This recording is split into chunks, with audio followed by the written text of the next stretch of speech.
আমি ৩টা গুরুত্বপূর্ণ বিষয় নিয়ে কথা বলব।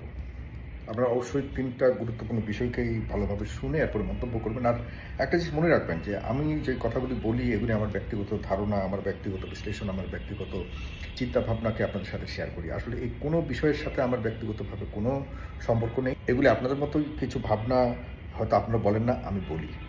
আর যেহেতু প্রত্যেকটা বিষয়ের সাথে আমাদের জাতীয় স্বার্থ সংশ্লিষ্ট, আমাদের সমাজ, আমাদের রাজনীতি, আমাদের আশপাশ, পরিবেশ, আমাদের সমাজ, আমাদের মোটামুটি ভালো থাকা, মন্দ থাকা সব কিছুই এইসব বিষয়ের সাথে সম্পৃক্ত। সুতরাং আমি যেহেতু বলবার একটু সুযোগ আছে, আমার বলবার একটা জায়গা আছে, আমাকে আপনারা দু-চার জন চেনেন, জানেন, ভালোবাসেন বা ঘৃণা করেন, হোয়াটএভার। আমার কথাগুলি হয়তো শেয়ার করলে কিছুটা হলেও আপনাদের মনের মধ্যে আ হয়তো কিছু প্রশ্ন জাগ্রত করতে পারি, অথবা আপনাদেরকে কিছু আশ্বস্ত করতে পারি, আপনাদের একটা আস্থার জায়গা তৈরি করতে পারি। কোনো না কোনোভাবে আ আপনাদের চিন্তার চেতনার একটি ক্ষেত্র তৈরি করবার জন্য আমি আমার প্রচেষ্টাটা চালিয়ে যাচ্ছি। তো যাই হোক, আমার সমালোচনা করতেই পারেন। আর প্রতিটি বিষয় নিয়ে যেহেতু আমি কথা বলি বা বলার চেষ্টা করি, সব বিষয়ে যে আমি একদম পুরোপুরি বিশাল বিশেষজ্ঞ তাও না। তবে সাধারণ জ্ঞান, কমন সেন্স, সাধারণ জনগণের যে ভাবনা, ওইসব জায়গা থেকে আমি বলবার চেষ্টা করি। তবে সাধারণ মানুষের সমর্থনবিহীন, সাধারণ মানুষের আ সহযোগিতাবিহীন কোনো কিছুই চলে না, এটা মাথায় রাখতে হবে। একজন রিক্শাওয়ালার একটা ভোট একটা ভোট যদি কম হয়, আর সেটা যদি ধরুন কথার কথা কোনো একজন রিক্শাওয়ালা বলুন, যাদেরকে আমরা সমাজে সাধারণ খুবই নিম্ন শ্রেণীর শ্রমিক হিসেবে তাদেরকে হয়তো দেখি, অনেকেই এভাবে দেখে থাকেন। তাদের একটা ভোটের কারণে কিন্তু একজন এমপিও ফেল করে, মাথায় রাখতে হবে। এমপি ইলেকশনে একজন প্রার্থীও ফেল করে। যদি একটা ভোট না যায় আর সেটা যদি কোনো একজন রিক্শাওয়ালারও ভোটও হয়, ফেল করে, আর দেখা গেছে সেখানে তার জীবনের বড় ধরনের পরিবর্তন হয়ে যেতে পারে। তো যাই হোক, ওইসব বিষয়ে আমি না যাই। আমি যে ৩টি বিষয় নিয়ে কথা বলব সেটি হলো, প্রথমত আমাদের সম্মানিত মাননীয় বাণিজ্য উপদেষ্টা জনাব আকিজ বশির। আ তিনি শুধুমাত্র বাণিজ্য উপদেষ্টা নন, গতকালকে তিনি একটা সংবাদ সম্মেলন করেছেন। সেখানে তিনি আমার সমালোচনা করেছেন, আমাদের ফেস দ্য পিপলের সমালোচনা না, তিনি বলেছেন যে ফেস দ্য পিপলও তার নামে কথাবার্তা বলছে, যা সঠিক নয়। তিনি যা করছেন সেটাই সঠিক। আমরা যেটা ভাবছি তাকে নিয়ে সেটি সঠিক নয়। তো আমি জনাব আকিজ বশির সাহেবের প্রতি যথেষ্ট সম্মান রেখেই বলছি, এটা ঠিক। আপনি যখন আপনার যোগদান হয়, আপনি যখন আগমন ঘটান আমাদের বর্তমান সরকারের ক্যাবিনেটে, তখন আমরা খুবই প্রশংসা করেছি, খুবই অ্যাপ্রিশিয়েট করেছি, খুবই আনন্দিত ছিলাম যে আপনার মতো আ একজন ঝানু মানুষ, আপনার মতো একজন সফল ব্যবসায়ী, আপনার মতো একজন আ কি বলবো, একজন বাংলাদেশের অর্থনীতিতে যিনি অনেক বড় অবদান রেখে যাচ্ছেন, যার পরিবার এবং যিনি নিজে, তিনি নিশ্চয়ই আমাদের অর্থনীতিতে একটা বড় ধরনের সফলতা দেখাতে পারবেন খুব স্বল্প সময়ে। এমন একটা ক্যারিসমেটিক আ কম্পিটেন্স আপনার মধ্যে আছে। সেজন্য আমরা যারা বুঝি তারা খুশি হয়েছিলাম।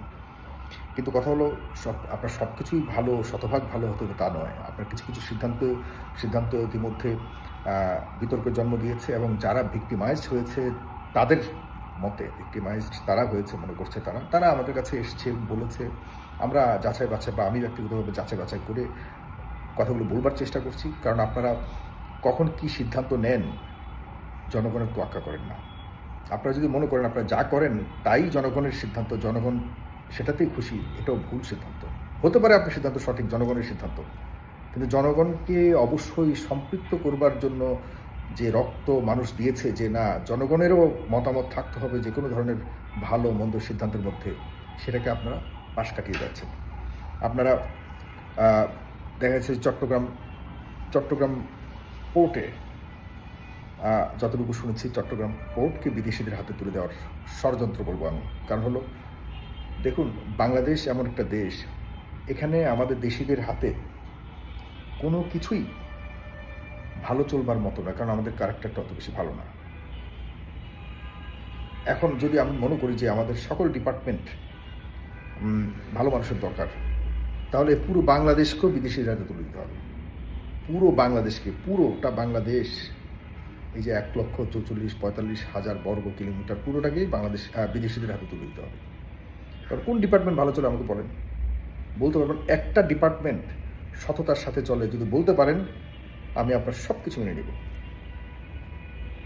কোনো ডিপার্টমেন্ট ভালো চায়, কারণ আমরা মানুষ হিসেবে ভালো হতে পারিনি, আমাদেরকে ভালোভাবে গড়ে তোলা হয়নি, সমাজ রাষ্ট্র আমাদেরকে সততার সাথে কাজ করা শেখায়নি।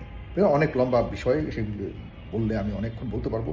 তবে এই বাস্তবতার আলোকে এখন যদি আপনি ধরে ধরে অমুক ডিপার্টমেন্ট ভালো চলতেছে না, যারা চালাচ্ছেন বাদ দাও, বিদেশিরা তুলে দাও, এই ডিপার্টমেন্ট ভালো চলতেছে না, বাদ দাও, বিদেশিরা তুলে দাও, তাহলে বাংলাদেশের জন্য থাকবেটা কি? বাংলাদেশের মানুষ কোথায় যাবে? বাংলাদেশের মানুষকে দিয়ে আপনি কী করবেন বলেন? এই যে মানে পোর্ট, চট্টগ্রাম পোর্ট চেয়ারম্যানের বিরুদ্ধে, চেয়ারম্যানের ছেলের বিরুদ্ধে, চেয়ারম্যানের অতীত ইতিহাস সহকারে সেই ফ্যাসিস্ট আমলে যা অপকর্ম করেছে সেসব ব্যাপারে বহুবার আমরা কথা বলেছি। আমি ব্যক্তিগতভাবে আমাদের ফেসবুকের কথা বলেছি, কারণ আমরা গ্রাউন্ডে গিয়ে তার সম্পর্কে জেনেছি, জেনে টেনে অনেকবার কথা বলেছি। তাকে পরিবর্তন করে বাংলাদেশে এই 18 কোটি মানুষের মধ্যে কম হলো 18 লাখ মানুষ, যোগ্য মানুষ আছে যেখানে তার চেয়ে ভালো করতে পারবে, তাকে এখনও পর্যন্ত রেখে দেওয়ার মানেটা কি? এর পিছনে কাহিনী আছে। আপনার যারা নিয়োগকর্তা, আপনার সরকার যারা নিয়োগকর্তা, তারা করাপ্টেড, তাদেরকে পরিবর্তন করুন। ড্রাইভে যে থাকবে সে যদি সঠিক থাকে তাহলে অবশ্যই ভালো দিকে গন্তব্য, আপনি আপনার উদ্দেশ্য সফল হবে, আপনি অবশ্যই সেখানে রিচ করতে পারবেন। আপনার কোম্পানির কথা বলুন, আপনি আপনার কথাই বলেছেন আপনার সংবাদ সম্মেলনে, আমি পুরোটা শুনেছি। আপনি সঠিক ছিলেন বলে আপনার কোম্পানিকে আপনি সফল করতে পেরেছেন। তো এখন আপনি যদি সঠিক থাকেন, আপনি যেহেতু দায়িত্ব নিয়েছেন বিমানের, তো বিমানটার দায়িত্ব নিয়ে আপনি বিমানের মানুষদেরকে চালান। কেন অন্য কাউকে দিতে হবে বিমানের এই গ্রাউন্ড হ্যান্ডলিংয়ের দায়িত্ব? কেন অন্য কোনো থার্ড কোম্পানিকে দিতে হবে?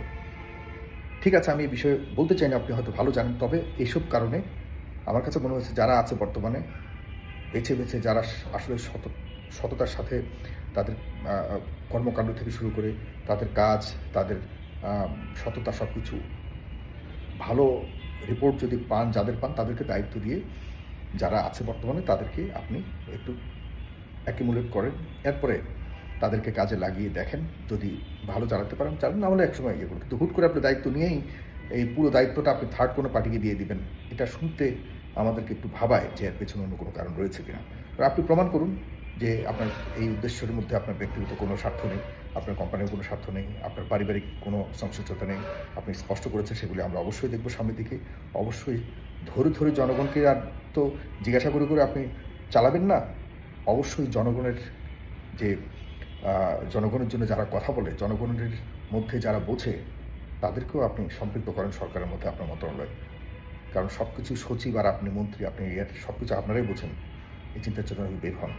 আমরা এটার বড় ধরনের খুব খারাপ ইতিহাস দেখেছি, যে কারণে আমরা উন্নতি লাভ করতে পারিনি। যাই হোক, এই গেল জনাব আকিজ বশির সাহেব আপনার ব্যাপারে আমার মন্তব্য। আর দ্বিতীয়ত আরেকটি বিষয় আমি দেখেছি, আমি একদম ব্যক্তিগতভাবে সব কিছুর মধ্যে ধর্ম নিয়ে টানাটি করা উচিত না। একটা বিষয় দেখলাম সারা বাংলাদেশে খুবই বিতর্কের জন্ম দিয়েছে, সেটি হলো একজন ভদ্রলোক, সে হয়তো আপনাদের চোখে পাগল, আমাদের চোখে পাগল, সে লম্বা চুল, লম্বা দাড়ি রেখেছে, সে হয়তো নামাজ পড়ে না, সে হয়তো অন্য কোনো ধর্মেরও হতে পারে, সে হয়তো ভাবের পাগল হতে পারে, সে হয়তো কোনো না কোনো পর্যায়ের একজন সাধক হতে পারেন, এবং বহুত কিছু ভাবা যায়। সেটা তার ব্যক্তিগত স্বাধীন ভাবনা, স্বাধীন চলাফেরা, স্বাধীন সিদ্ধান্ত। আমরা কেন এইসব মানুষকে ধরে যে আচরণ, তার জোর করে ধরে তার মাথার চুল কেটে ফেলে দেওয়া, তারপরে দাড়ি মোচ সব কিছু শেভ করে দেওয়া, এরপর তাকে আপনি মুসলমান বানাতে যাচ্ছেন, তাকে নামাজ পড়ানোর জন্য জোর করছেন কেন রে ভাই? আল্লাহ কোন জায়গায় আপনাদেরকে বলেছে যে কাউকে জোর করে করে আপনি তার লম্বা চুল থাকলে আপনি ছোটো করে দেবেন, কাটো করে দেবেন? এতে আপনাদের কয়েকজনের কারণে আমাদের পুরো ইসলামকে নিয়ে মানুষ কটূক্তি করার সাহস পায়, আমাদের পুরো ধর্মকে নিয়ে মানুষ সমালোচনা করবার একটা সুযোগ পায়। এটা করেন না। আপনার পছন্দ আমার পছন্দ একরকম হতে হবে, এটা কোনোভাবেই সম্ভব না। নাহলে পৃথিবীতে আল্লাহ কারো টাক রাখতো না, আর কারো লম্বা লম্বা চুল রাখতো না। পৃথিবীতে আল্লাহ কাউকে দেখবেন যে আমার দেখা যাচ্ছে 2 দিন শেভ না করলে দুনিয়ার দাড়ি বড় হয়ে যায়, আবার দেখা যাচ্ছে অনেকের মাসও চুল দাড়ি ওঠে না। তো যাই হোক, এগুলি আমি সাধারণ সেন্স থেকে বলছি।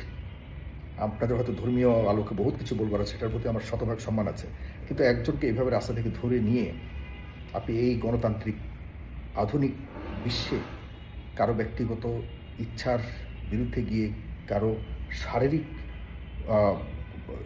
কী বলে যায় এটাকে, শারীরিক ব্যক্তিগত ইচ্ছার বিরুদ্ধে আপনি আপনার ইচ্ছাকে চাপিয়ে দেওয়া, এটা সরাসরি অপরাধ।